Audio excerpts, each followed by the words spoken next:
Queridos, podemos assentar e vamos abrir a palavra de Deus para fazermos a nossa meditação na palavra. Hoje o nosso culto está bem diferenciado em razão da participação das crianças da cantata que nós teremos daqui a alguns instantes. E queremos então já abrir a palavra para podermos refletir no texto bíblico que está em Isaías, no capítulo 9. Isaías, capítulo 9. Hoje vocês vão ouvir falar sobre Isaías. Isaías 9, no versículo de número 6, a passagem bíblica que diz: porque o menino nos nasceu, um filho se nos deu. O governo está sobre os seus ombros, e o seu nome será Maravilhoso Conselheiro, Deus Forte, Pai da Eternidade, Príncipe da Paz. Gostaria de convidar todos para ler juntos este mesmo texto, versículo 6. Porque o menino nos nasceu, um filho se nos deu. O governo está sobre os seus ombros, e o seu nome será Maravilhoso Conselheiro, Deus Forte, Pai da Eternidade, Príncipe da Paz. Amém. Senhor, abençoa-nos agora também, quando vamos refletir na realidade deste texto, para a nossa vida, para o nosso coração, que possa fazer sentido a nós e possa também transformar-nos internamente, ser alimento para a nossa alma. Te pedimos em nome de Jesus. Amém, Senhor. Amados, nós começamos então o mês de dezembro no seu primeiro dia, domingo, primeiro dia da semana, falando do nascimento do Senhor Jesus. Para nós como cristãos é sempre uma oportunidade. Quando olhamos aí fora, vemos que de fato a sociedade como um todo se prepara para o Natal, mas dando a ele um outro sentido, ou uma outra ênfase, totalmente material, bonito, diga-se. As luzes enchem os supermercados, shoppings, promoções, mistura-se com a Black Friday. É um período animado, muitos recebem 13º salário, tem um pouco mais de dinheiro no bolso, fazem as suas confraternizações, junta lá a turma da empresa, faz ali o amigo secreto. As pessoas parecem também são tomadas de uma espécie de um sentimento diferente, assim, um pouco mais voluntarioso. As pessoas parecem que prestam um pouco mais de atenção às necessidades dos outros. E assim nós vemos uma movimentação na sociedade.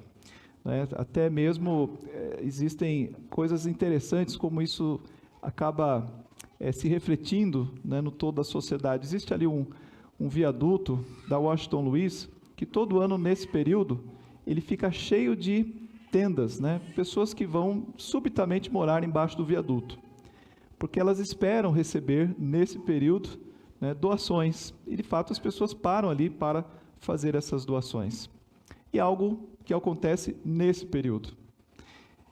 Bom, como explicar isto, Por que será que as pessoas têm todos esses sentimentos?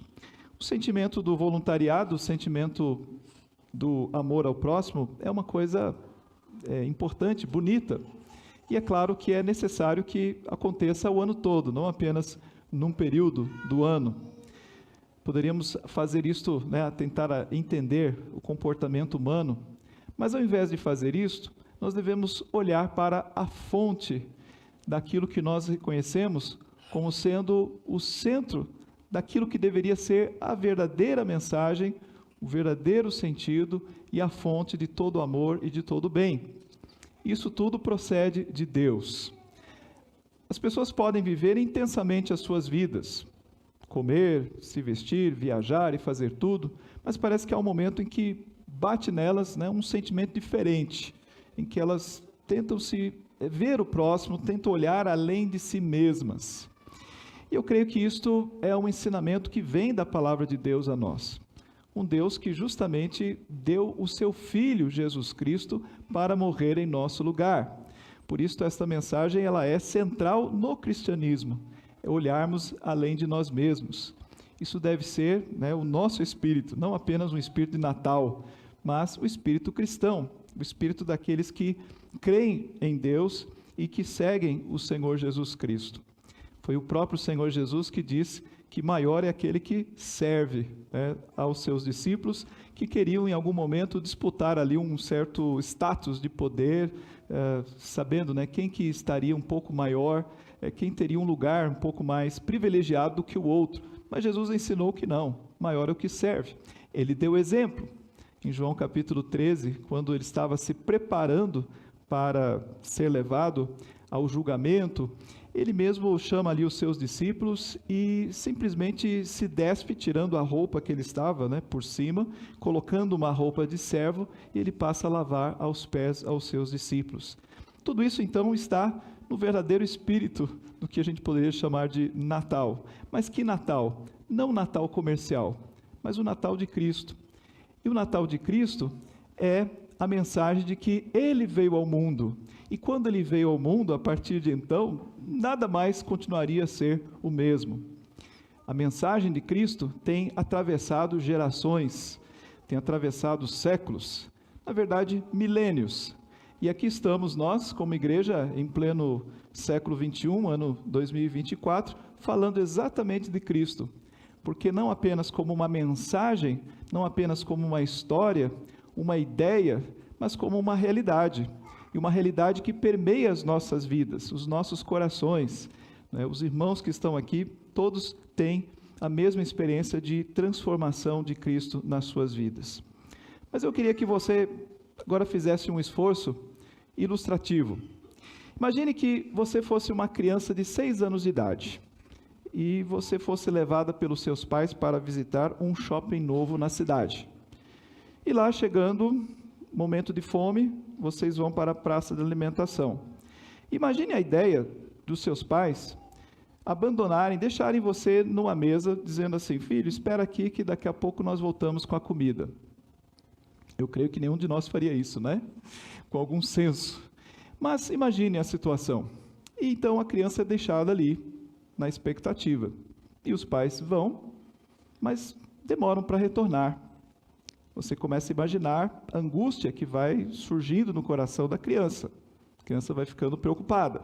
Olha de lado, não vê os pais, e ela começa então a se apavorar com aquela situação. E ela começa a desconfiar da sabedoria dos pais. Daqui a pouco ela já está sentindo uma raiva dos pais, né? Como puderam fazer isso com ela. E aquele sentimento vai tomando conta dela até o momento em que ela certamente vai se levantar e o caldo entorna de vez. A criança vai procurar os pais dentro de um shopping lotado de pessoas. Por mais estranho, né, que seja essa ideia, a questão é que nós também estamos aguardando algo acontecer. O nosso Deus, aquele que nos deu a vida e mandou o seu Filho Jesus Cristo, nos deixou uma promessa. E nessa promessa nós aguardamos o retorno do Senhor Jesus Cristo. E às vezes nós sentimos como aquela criança, né? Ficamos aqui aguardando e sem os sinais que nós gostaríamos de ter, esperando que algo possa acontecer. Se esse algo não acontece, nós começamos a duvidar, nós começamos a temer, nos angustiar. Em algum momento podemos nos levantar da mesa e querer agir por conta própria. Mas por que isso não deveria acontecer, ou por que isto efetivamente não pode acontecer conosco? O que nos levaria a permanecermos calmos e permanecermos aguardando, sabendo que o que deve acontecer, vai acontecer. Aquilo que foi prometido, irá acontecer. É pelas credenciais de quem prometeu. Pelas credenciais de quem prometeu. Porque aquele que prometeu, ele é fiel. E quando você sabe que ele é fiel, você confia. E a confiança, ela é a essência da vida cristã, porque ela envolve a nossa fé. Nós temos fé, e a fé é a confiança. Por que eu estou falando das credenciais? É justamente porque o texto que nós lemos, de Isaías 9, nos fala das credenciais daquele que viria, e veio efetivamente. Isaías capítulo 9 foi um texto escrito 700 anos antes do fato da vinda de Cristo. Imagine esperar 700 anos. Abraão esperou praticamente a vida dele, 30 anos, para o cumprimento da promessa que Deus havia feito a ele. Você terá um filho, Abraão. Ele esperou 30 anos. O profeta Isaías falou e a promessa foi realizada em 700 anos. O tempo para Deus não é igual o tempo para nós. Nós devemos, com certeza, reconhecer isto. Mas que a promessa que Deus faz, Ele efetivamente cumpre. É isso que nós devemos reconhecer neste momento. Então, quando olhamos para o Antigo Testamento, texto que antecede a vinda de Cristo, todo ele fala de Cristo, todo o Antigo Testamento. Nós temos, por exemplo, o Evangelho de Levítico. Quando você lê Levítico, você pode encontrar Cristo lá. O Evangelho de Deuteronômio. Quando você lê em Êxodo acerca do tabernáculo, você vê Cristo ali no tabernáculo. Quando você vê certos personagens como Moisés, como Davi, como Samuel, você pode encontrar e enxergar Cristo nesses personagens. Eles são apresentados como uma espécie de tipo de Cristo. Ou seja, quando você olha para eles, você já começa a antecipar a visão em relação a Cristo. E quanto ao Evangelho? Quanto à promessa? Ela está presente desde o livro do Gênesis. Quando você abre o livro do Gênesis, você tem a história da criação do homem, da queda do homem e da promessa de Deus depois da queda. Dizendo, Deus fala que, porém, a serpente, que enganou Eva, ele diz, porém, inimizade entre ti e a mulher, entre a tua descendência e o seu descendente. Este te ferirá a cabeça e tu lhe ferirás o calcanhar. O descendente da mulher feriria a cabeça da serpente. Isso tem o sentido espiritual da vitória de Cristo sobre Satanás. Isso, então, vai se repercutindo por toda a Bíblia, chegando a textos como o de Miqueias, que lemos também na nossa liturgia, e o texto de Isaías. Em Isaías, há outras passagens também que falam da vinda de Cristo, como no capítulo 7 ele diz, portanto, o mesmo Senhor vos dará um sinal. Eis que a virgem conceberá e dará à luz um filho e chamará o seu nome Emanuel. No capítulo 11 ele diz, do tronco de Jessé sairá um rebento e das suas raízes um renovo.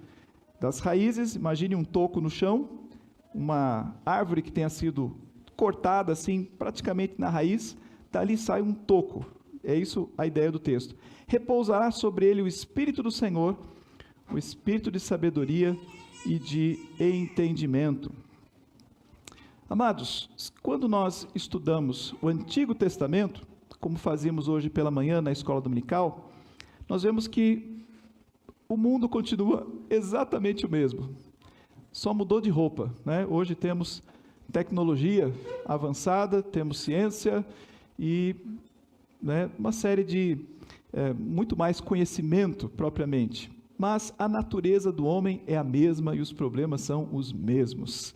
Isaías falava numa época em que o povo de Deus, o próprio povo de Israel, estava tomado pela corrupção, pelas injustiças sociais, as questões que nós falamos hoje, Olhamos a televisão e ficamos bravos, governos que são corruptos, coisas dessa natureza. E a esperança que Isaías traz não está em uma pessoa, não está num governante humano. O mundo hoje espera soluções que venham de governos, de pessoas. Nós parece que sempre ansiamos que o próximo fará diferente, o próximo vai resolver as coisas, e nós sempre ficamos naquela expectativa, agora vai, não é assim? Pois bem, nos dias de Isaías não era diferente. Quando Isaías, o profeta, viu a morte do rei Uzias, que foi um grande rei, ele falou, e agora, Uzias morreu. E foi quando ele teve a visão de Deus lá no trono. Mas a nossa esperança não pode estar depositada em homens, em governos, em sistemas, em ideologias. Nada nesse mundo vai trazer solução. Esta é a grande mensagem bíblica. A solução vem do Senhor Jesus Cristo. Ele é o governante por excelência. E é isso que o texto está nos ensinando. Então, nós queremos olhar para isto. Isto nos atinge, né, a cada um de nós pessoalmente. Então, o texto vai falar de Cristo. E o que nos surpreende, né, ao ver esse texto é, de fato, ver o caráter misericordioso de Deus e a sua obra de salvação. Veja, o mundo padece o que padece por culpa nossa. Nós, humanos, juntos não conseguimos resolver as nossas mazelas. Brigamos até em assembleia de condomínio, quanto mais para administrar um país, uma cidade e qualquer coisa, né? Nós somos necessariamente orgulhosos, né? Temos o nosso egoísmo e tantas mazelas que estão dentro do nosso coração. Mas a grande mensagem bíblica é que este Deus, que teria todas as razões para nos destruir, desde o princípio, quando erramos, esse é um Deus que estende sobre nós a sua misericórdia e a sua graça. Esse Deus quer nos salvar. Esse Deus quer nos transformar. Esse Deus quer nos dar uma vida nova. A nós individualmente, pessoalmente. E através de cada um de nós, que toda uma sociedade possa ser transformada a partir de uma transformação interior e não exterior. Então, a grande mensagem de toda a Bíblia é essa misericórdia de Deus. Deus quer nos alcançar, Ele estende as suas mãos sobre nós. Esta deveria ser a grande mensagem do Natal. O Natal deveria sempre nos encher de esperança. Não porque vamos comer, né, muito. Num determinado dia teremos uma ceia e vamos comer até nos arrebentar, né?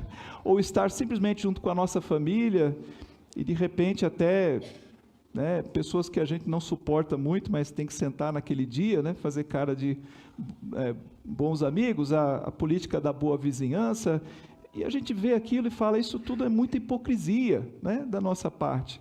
Não é isso que Deus quer nos oferecer como um Natal, de fato, de verdade.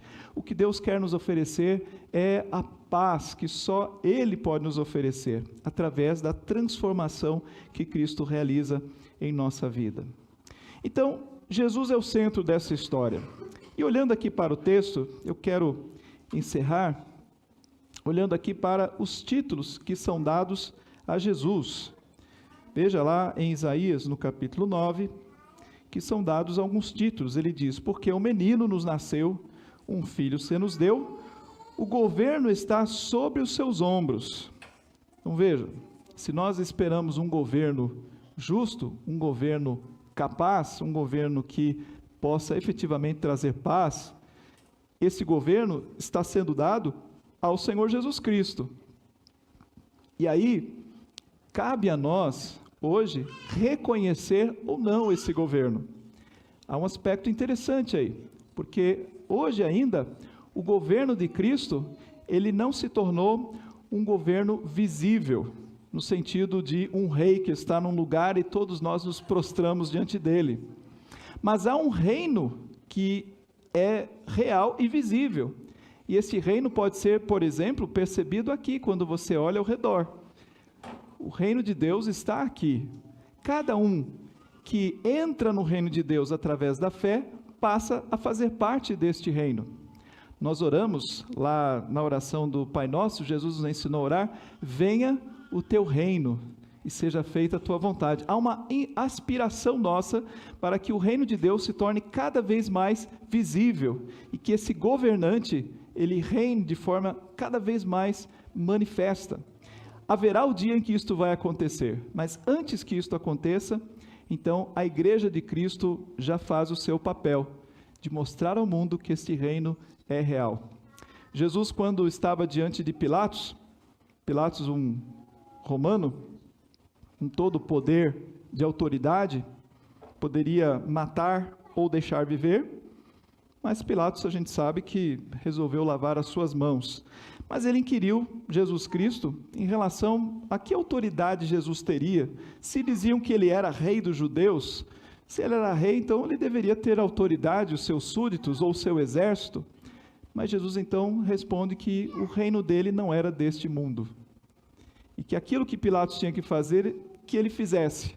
Porque Pilatos, que achava que estaria, na verdade, com a sua autoridade, né, julgando Jesus, se achando superior a Jesus, o próprio Jesus disse para ele: olha, você não teria autoridade se do alto, né, o Pai não tivesse te dado.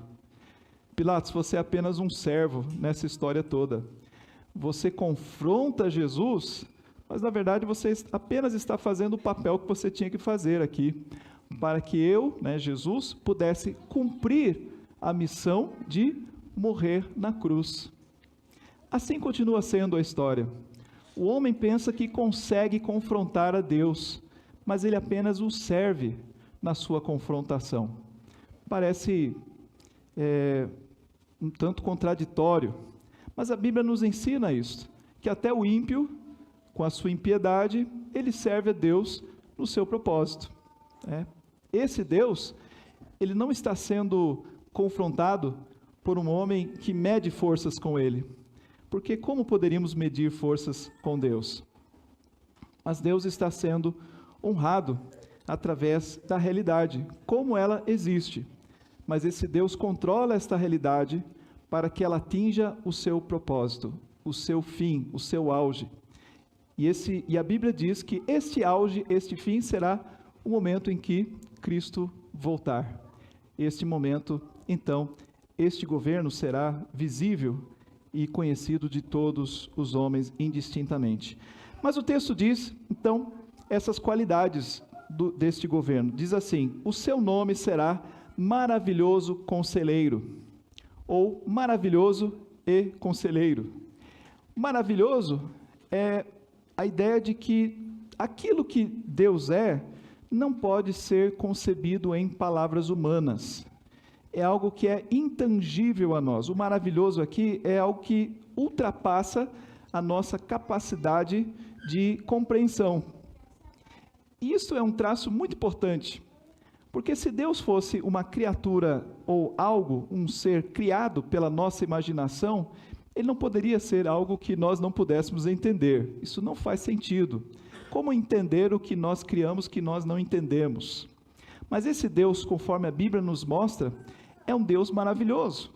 Basta pensar que esse Deus, ele subsiste em 3 pessoas, ele é uma trindade: o Deus Pai, Deus Filho e Deus Espírito Santo.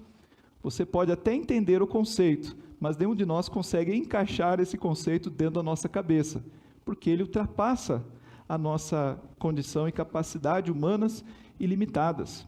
O nosso Deus é um Deus maravilhoso. Cristo é maravilhoso por natureza.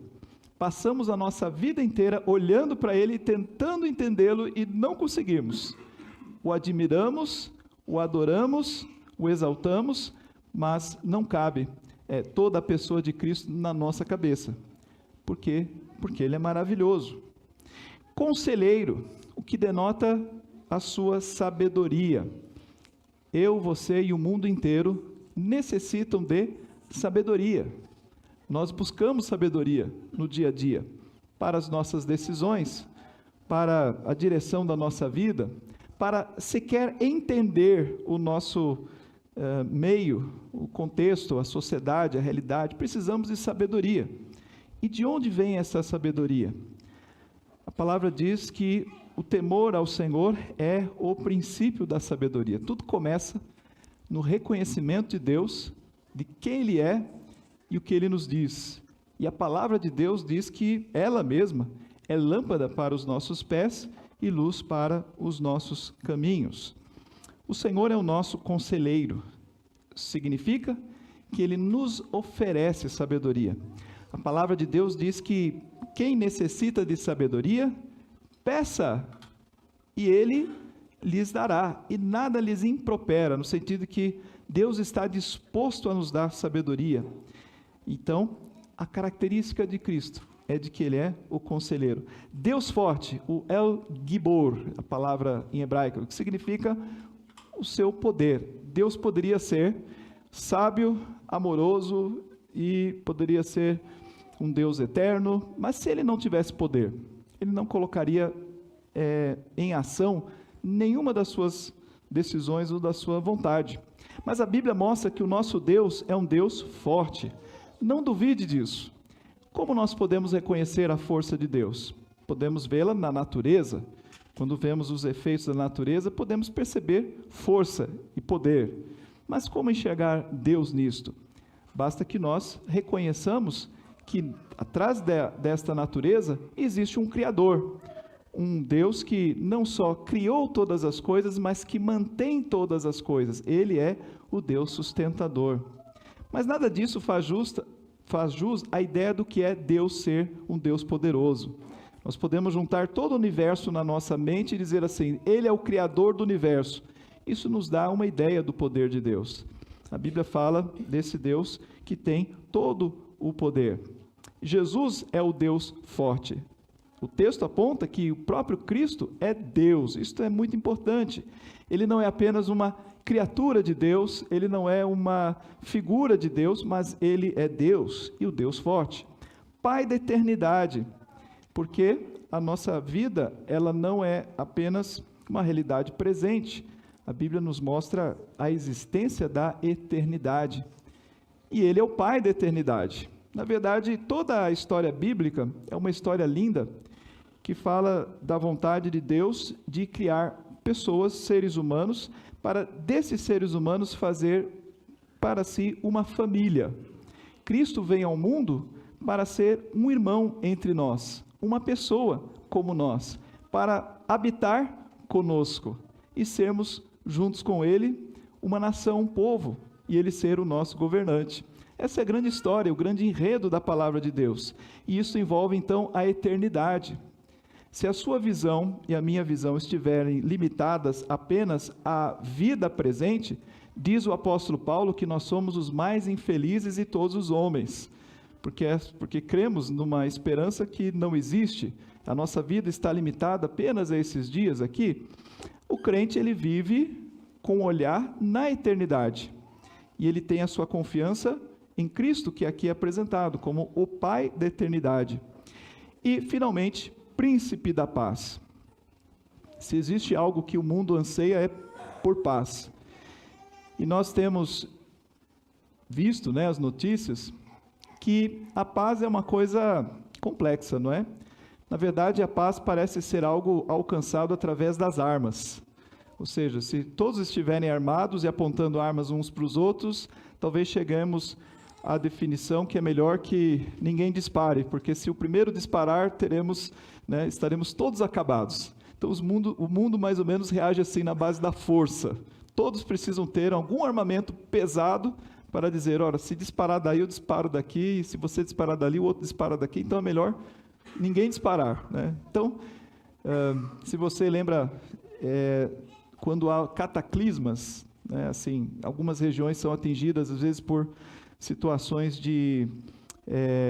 climáticas, e situações em que uma cidade é tomada por água, por exemplo, e nesses períodos, nessas situações, a defesa civil fica também totalmente esguarnecida, sem condições de agir.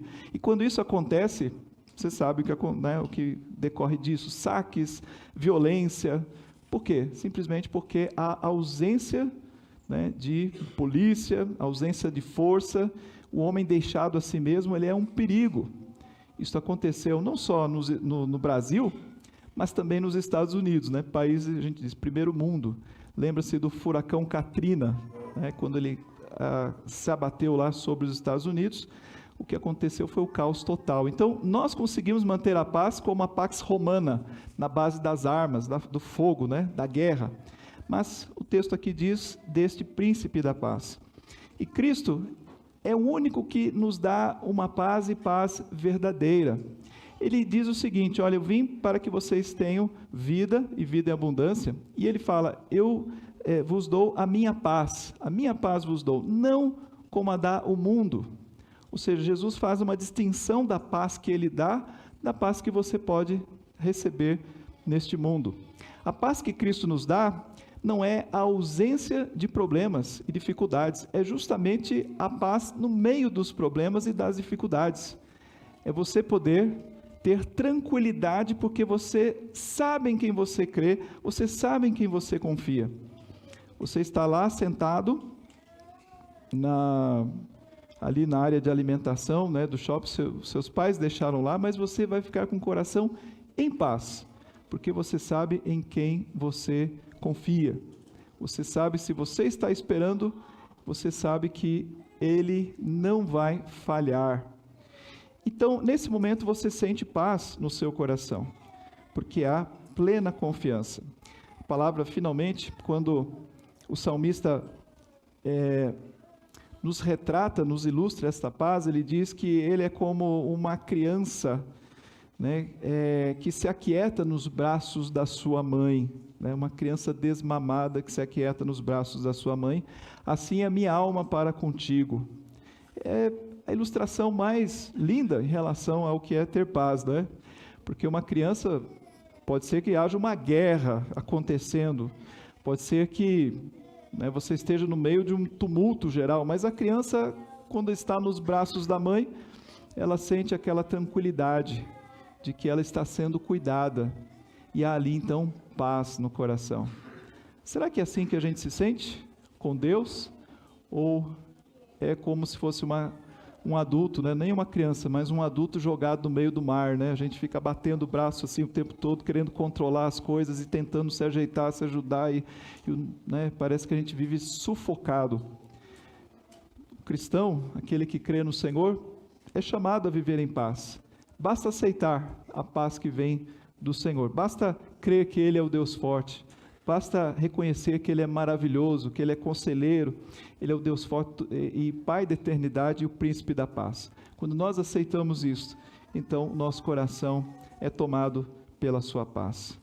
Que Deus os abençoe, queridos, e agora nos preparamos então para poder ouvir a mensagem que as crianças vão nos passar através da música, a cantata que nos pergunta: onde está o Natal? Né? Cadê o Natal? Vamos procurar esse Natal. Vamos nos preparar então para ouvir a participação das nossas crianças.